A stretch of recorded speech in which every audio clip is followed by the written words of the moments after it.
Hi guys! Welcome to my vlog. This is Uyong aka Bagyong Uyong. At syempre, ang vlog ko for today ay kararating ko lang kasi dito sa Hinaguan Nature Farm. At kasi nga may bagyo. At may parating na naman na bagyo kasi umaambo na siya. I-update ko na lang muna kayo sa ating mga ginagawa dito. Like kaninang umaga ay nag-general cleaning sina Mama Sita ay mga trabahante headed by Mama Sita. At kanina naman ay grabe yung paglilinis nila doon sa mga sa gilid ng ating fish pond.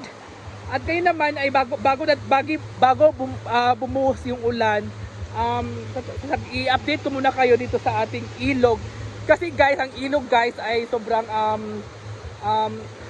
kulay kopi ko. Kasi nga 'di ba may bagyo at bawal pa maligo ngayon. At nakita naman natin na bawal pa talaga maligo. At dito naman tayo ay inaano na po nila 'yan. Pinapantay na po nila yung ating area dito para masisimulan na po yung ating pagtatrabaho or pagtatambak. Kasi bala kasi ni Brenda, tatambakan niya yan dyan sa gilid ng CR papunta doon. May nakahadlang yung tent papunta po dito. Kasi ang update kasi dito kasi lalagyan ni Brenda ng hollow block. Lalagyan niya ng hollow block dito sa gilid dito sa area. Kasi pag uulan daw or pagbabaha, hindi raw papasukin ng tubig yung ating area dito. Kasi ang nakakatakot kasi dito guys,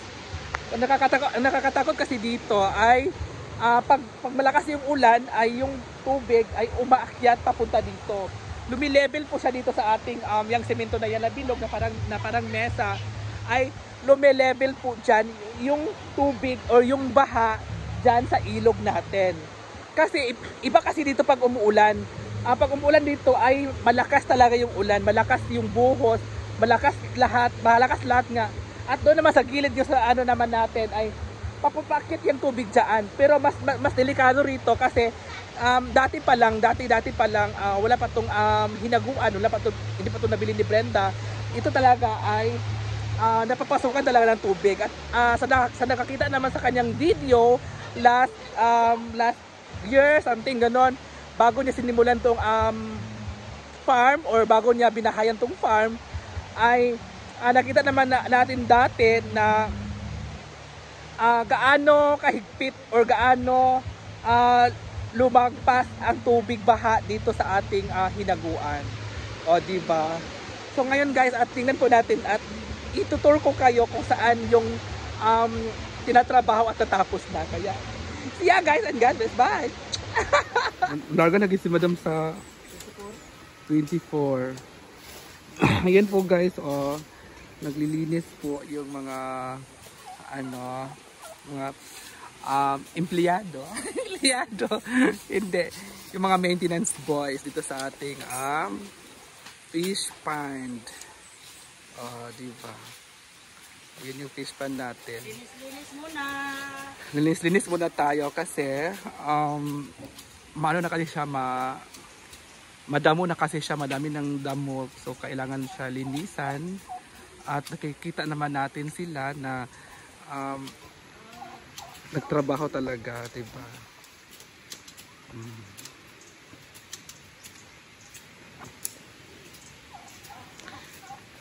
Ang babaw lang pala ng tubig.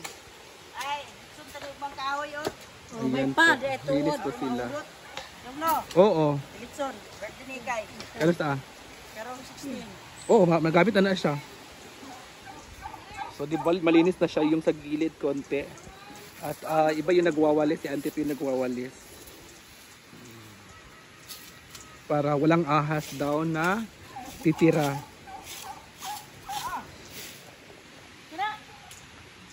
Ano nangyari? May kumagato na putsukan.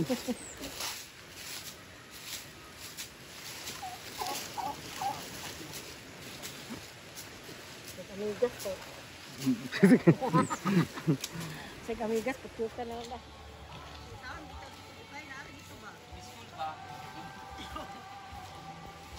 Kada ko lugar ako pani.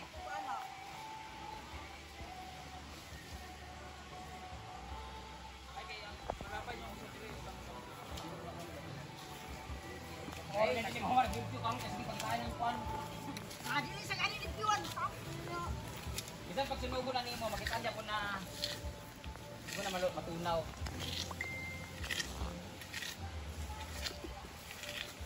Unsa? Ang taon to pakita. Kita na dito niya diri. Lagi ba? Ako makita adto pa sinaw isulti.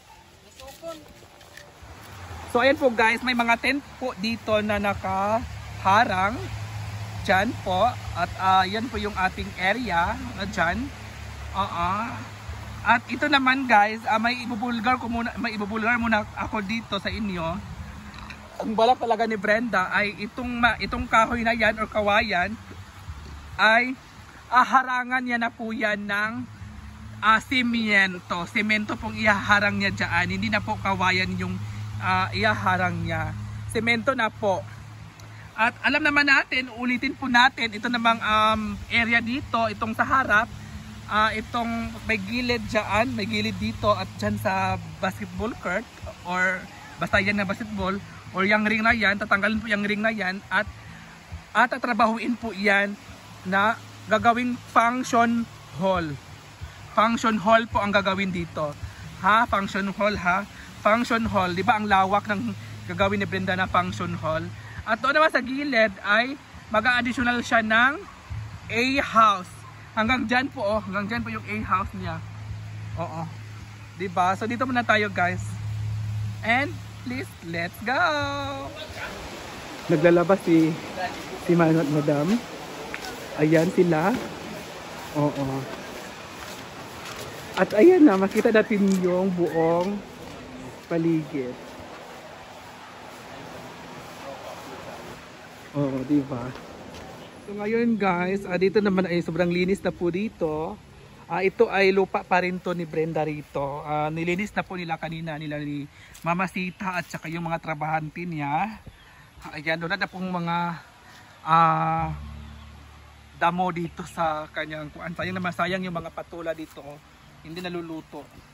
Sayang lang talaga. At may dragon fruit pa po si Madam. Ito yung dragon fruit ni Brenda. Tusok ako sa dragon fruit niya. Ito yung dragon fruit ni Brenda. Oo.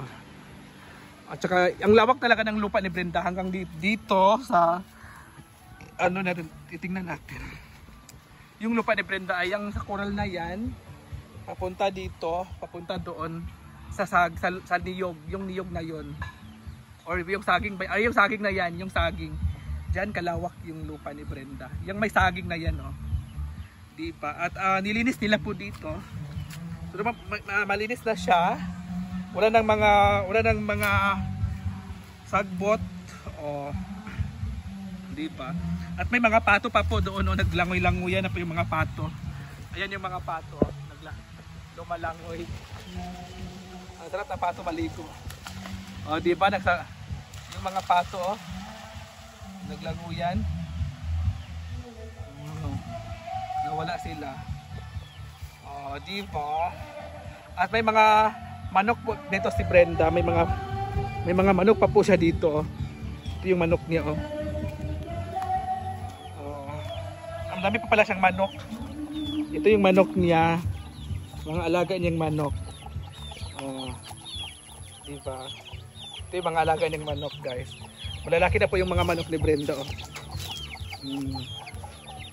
Ang daming mga alaga niyang manok.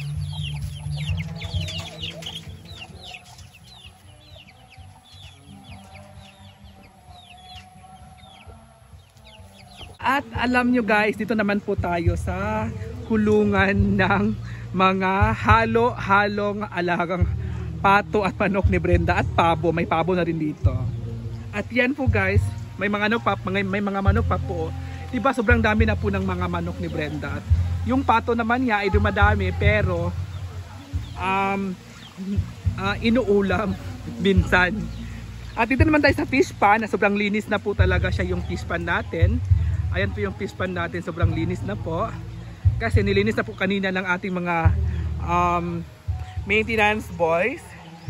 At dito naman, di ba nakikita naman natin ang lawak ng fish pan ni Brenda. So hindi po natin siya mabibilang yung isda dyan. Basta ang alam ko ay madami na po yan. Ayan oh, ayan. Oh, di ba?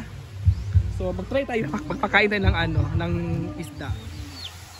May mga manok pa dito sa labas. Di ba sobrang dumadami. May pabo pa po, oh, may pabo. Ayan yung pabo natin. So ngayon guys, papasukin na po natin yung area kasi may nakaharang dito. Pasukin natin yung kulungan ng mga kulungan ng mga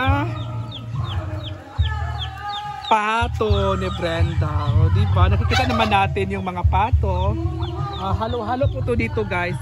May pato at may manok at may pabo. Ito yung kulaki ng kulungan ni Brenda. Nakikita naman natin. Oo, minsan kasi siya na lang yung itlog. Pero minsan yung ibang mga alaga nila ay kinakain po agad. Ayan, may mga malalaking manok pa po siya dito. Ayan, at ito yung labasan ng tubig doon sa lababo, doon sa taas. Kung saan kami nagluluto, saan kami naghuhugas, dito yung labasan. Oo. At yan naman sa gilid ay labasan po yan ng tubig doon sa kabila. O, di ba? Minsan kasi madami, minsan maliit. So guys, hanggang dito na lang po tayo guys. At syempre, hanggang sa pagbabalik po sa ating video at live. See ya! And again, good luck sa'yo, madam. Kasi more blessings to come pa sa'yo. Kasi sobrang galing mo sa negosyo. At sobrang galing mo sa pamilya. At sobrang galing mo sa kaibigan. Kaya idol kita. I love you!